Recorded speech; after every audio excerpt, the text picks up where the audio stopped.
حضرت ابو ہریرہ رضی اللہ تعالیٰ عنہ سے روایت کی، کہا رسول اللہ صلی اللہ علیہ وسلم نے فرمایا، بنی اسرائیل کی ایک امت گم ہو گئی تھی، معلوم نہیں کہ وہ کہاں ہے، اور مجھے اس کے سوا اور کوئی بات نظر نہیں آئی کہ وہ لوگ یہی چوہے ہیں، یعنی انہوں نے مس ہو کر یہ شکل اختیار کر لی ہے۔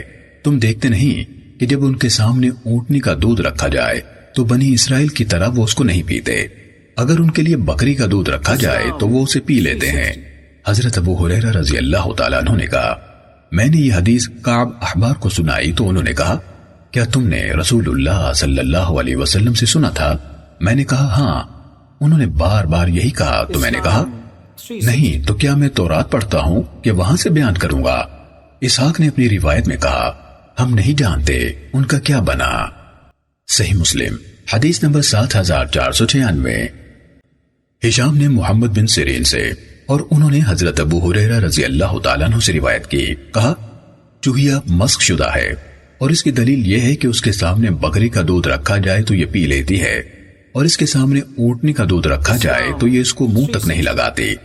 تو کعب احبار نے ان سے کہا، آپ نے یہ بات رسول اللہ صلی اللہ علیہ وسلم سے سنی تھی؟ حضرت ابو ہریرہ رضی اللہ تعالیٰ عنہ نے کہا، تو کیا مجھ پر تورات نازل ہوئی تھی؟ صحیح مسلم حدیث نمبر 7497۔